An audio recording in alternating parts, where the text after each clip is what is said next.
உள்ளிருப்பு போராட்டம் ஒரு பாரம்பரியமிக்க அம்பேத்கர் சட்டமாமேதை அம்பேத்கர் அண்ணல் அம்பேத்கருடைய பெயரை தாங்கி இருக்கக்கூடிய இந்த சட்டக்கல்லூரியை இடமாற்றம் செய்ய வேண்டும் என்று தமிழக அரசு ஒரு நியாயமான காரணத்தை கூறாமல் இடமாற்றம் செய்ய இருக்கின்றார்கள்.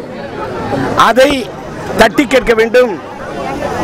இந்த இடமாற்றத்தை தடுத்து நிறுத்த வேண்டும் என்று பாரம்பரியமிக்க இந்த சட்டக்கல்லூரி மாணவர்கள் ஒரு 11 நாட்களாக இந்த உள்ளிருப்பு போராட்டத்தை நடத்தி கொண்டிருக்கிறார்கள்.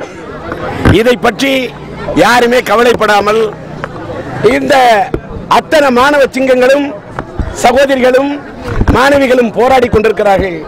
யாரும் இதை உரிய பதிலை சொல்லவில்லை, முறையாக பார்க்கவில்லை. இந்த போராட்டம் சரியாக வெளியே சென்றடையவில்லை.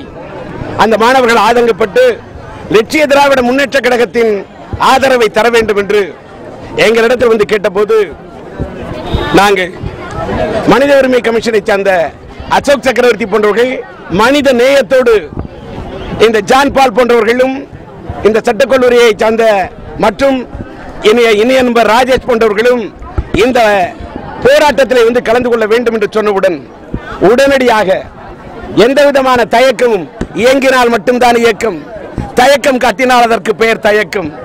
எந்த காலகட்டத்திலும் என்னிடத்தில் இருக்காது மதிமயக்கம். அழைத்தவுடன் தயக்கம் காட்டாமல் ஒரு காலகட்டத்திலே இதே பாரம்பரியம் மிக்க சட்டக்கல்லூரியிலே நானும் படிக்க வேண்டும் என்று தனியாத தாகம் கொண்டவன்.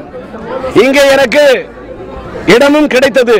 1976ஆம் ஆண்டு நான் BA படித்து முடித்தவுடன் நான் இங்கே படிப்பதற்கான வாய்ப்பு கிடைத்தது. ஆனால் இங்கே விடுதியிலே தங்கி படிக்கின்ற வசதி இல்லாத காரணத்தால் நான் அண்ணாமலை பல்கலைக்கழகத்திலே அங்கே சட்டக்கல்லூரி அப்போது இல்லை, அங்கே நான் MA படித்தேன். எந்த இடத்திலே நான் படிக்க வேண்டும் என்று நினைத்தேனோ, எந்த இடத்திலே படிக்க வேண்டும் என்று நான் துடித்தேனோ, அந்த சட்டக்கல்லூரி பாரம்பரியமிக்க இந்த சட்டக்கல்லூரியை இடமாற்றம் செய்வதா? எப்படிப்பட்ட பாரம்பரியம்? உச்ச நீதிமன்ற தீர்ப்பு நீதிபதிகள் பதஞ்சலி சாஸ்திரி போன்றவர்கள், சதாசிவம் ஐயா போன்றவர்கள், முன்னாள் குடியரசுத் தலைவர் வெங்கட்ராமன் மற்றும் கிருஷ்ணய்யர், திருமதி பானுமதி போன்றவர்கள், ஏன் இந்த உயர் நீதிமன்ற வளாகத்திலே பணியாற்றக்கூடிய அத்தனை நீதிபதிகள் படித்த அத்தனை ஆளுமை நிறைந்தவர்களை உருவாக்கிய இந்த சட்டக்கல்லூரியை இடமாற்ற செய்வதா? என்ன நியாயம்?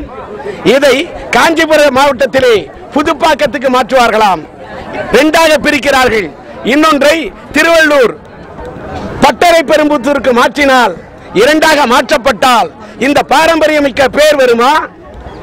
இந்த சட்ட மாமேதை அம்பேத்கருடைய சட்டக்கல்லூரியிலே பயின்றோம் என்ற இந்த பாரம்பரியம் வருமா? இதை எப்படி மாற்றலாம்? 2013 விதி எண் 10 படி அப்படி மாற்றி அமைக்கப்பட்டால் அம்பேத்கர் சட்ட பல்கலைக்கழகத்தின் அந்த விதிப்படி இந்த அங்கீகாரமே ரத்தாகிவிடுமே. ஒரு தலைநகரத்திலே ஒரு கல்லூரி இல்லாமல் செய்யலாமா? தனியார் கல்லூரிகளுக்கெல்லாம், தனியார் சட்டக்கல்லூரிகளுக்கு இடம் கொடுக்கிறார்கள், அவர்களுக்கு ஊக்கம் கொடுக்கிறார்கள். தனியார் கல்லூரிகளை வளர்ப்பதற்காக குறைந்த கட்டணத்திலே தலைநகரத்திலே ஏழை எளிய அடித்தட்டு மக்கள் படிப்பதற்கு இருக்கக்கூடிய இந்த பாரம்பரிய மிக்க இந்த கல்லூரியை இடமாற்றம் செய்யக்கூடாது. அரசே செய்யக்கூடாது இடமாற்றம். இது உங்களுடைய தடுமாற்றம். செய்து கொள்ளுங்கள் மனமாற்றம். இல்லையே எங்களுடைய போராட்டம் தொடரும். இந்த உள்ளிருப்பு போராட்டத்துக்கு என்னோடு உடனோடு சிலம்பரசன் படத்தில் காதல் எழுவதில் அறிமுகப்படுத்தின திரைப்பட நடிகர் கூல் சுரேஷ் லட்சிய திராவிட முன்னேற்ற கழகத்தில் இணைத்துக் கொண்ட அவர் இன்றைக்கு இந்த மாணவர் போராட்டத்துக்கு லட்சிய உணர்வோடு உடனே ஓடோடி வந்தார். இந்த போராட்டத்துக்கு நான் மட்டும் ஆதரவு தெரிவிக்கவில்லை, என் மகன் சிலம்பரசனுடைய ஒரு தமிழ் மகனாக சிலம்பரசனுடைய ஆதரவையும் தெரிவித்து இந்த மாணவர்களின் உணர்வு மதிக்கப்பட வேண்டும்.